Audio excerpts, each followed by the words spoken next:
વખત પહેલા સ્વામીજી મને એક ન્યાય અને વેદાંતના અખંડ પંડિત અને ભાગવતના એટલા પીપાસુ, એને અધ્યયન કરેલું ભાગવતનું અને ભાગવત બીજાને ભણાવે, એમની સાથે મળવાનો સહેજ સંજોગ મળ્યો ત્યારે એમણે એક વાત કરી, એ હું તમને કહું છું. એમણે કહ્યું, સ્વામીજી હું એક દિવસ મંત્ર મહિમા ઉપર વિચાર કરતો હતો, જુદા જુદા નામ મંત્ર ઉપર વિચારતો હતો. એમાં મેં સ્વામિનારાયણ મંત્ર ઉપર થોડો મને વિચાર આવ્યો ને એમાં અટક્યો. મને એમાં એ વિદ્વાન કહે છે, કૃષ્ણ ઉપાસક એમ કહે છે કે સ્વામિનારાયણ મંત્રમાં મને જે જણાયું છે એવું કશા બીજા મંત્રોમાં જણાયું નહીં. આહા, નારાયણ મંત્રથી તો કે આપણે પરિચિત છે, સઘળામાં જે અયન કરીને રહ્યા છે એવા સર્વંતે રહ્યા, સર્વવ્યાપક એવા નારાયણ. પણ એ નારાયણ કેવા છે એવો અર્થ બીજા મંત્રોમાં બહુ પ્રગટ થતો નથી.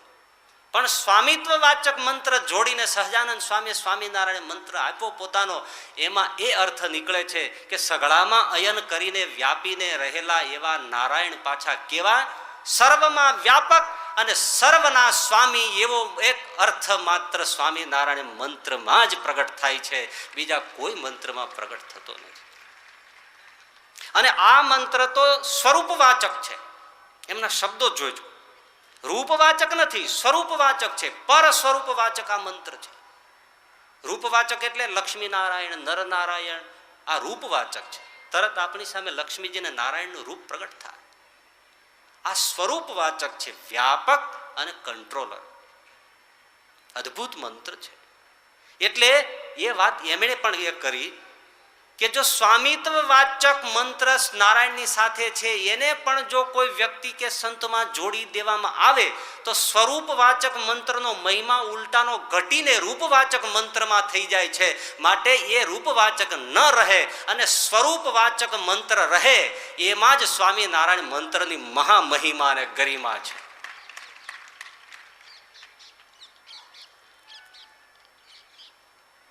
ષડક્ષરો છે મંત્ર મહાસમર્થ.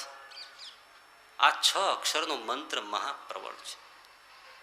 એટલે શ્રીજી મહારાજે કહ્યું છે કે આ સમયે જેને સત્સંગનો પ્રતીતિ આવી છે એના પુણ્યનો પાર નથી.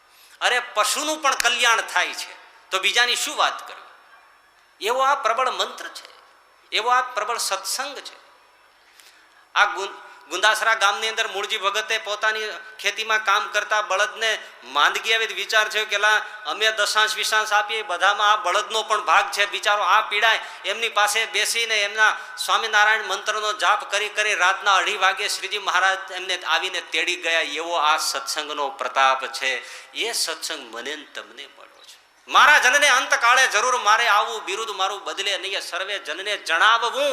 તમે બધાને જણાવજો કે ગમે તેવો હાડ હાડ કળયુગ હશે છતાંય મારું આ બિરુદ ક્યારેય પલટાશે નહીં. હું જરૂર તેડવા આવીશ, સ્વયં તેડવા આવીશ. ક્રિશ્ચિયાનિટીના પ્રવર્તક ભાઈ મણીલાલે પુસ્તક સ્વામિનારાયણ ઉપર ઇંગ્લિશમાં લખ્યું છે, વિશેષ વાતો કરવાનો સમય નથી, પણ એમણે એમાં પણ લખ્યું છે કે આ ઘટના યુનિક છે કે સ્વામિનારાયણ સંપ્રદાયનો અનુયાયી અગાઉથી કહે અને પછી કયા પ્રમાણે શરીરનો ત્યાગ કરીને ભગવાન સ્વામિનારાયણ સ્વયં આવીને એમને પોતાના તખતમાં તેડી જાય, એવો એકમાત્ર સ્વામિનારાયણ સંપ્રદાય છે. ગુણાતીતાનંદ સ્વામીએ કહ્યું કે ભલા સાંભળજો, આજ કંઠી બાંધે કાલ દેહ પડે તો અક્ષરધામનો અધિકાર થઈ જાય, એવો આ સત્સંગનો પ્રતાપ છે, એવો આ મહારાજે સત્સંગ સ્થાપ્યો છે.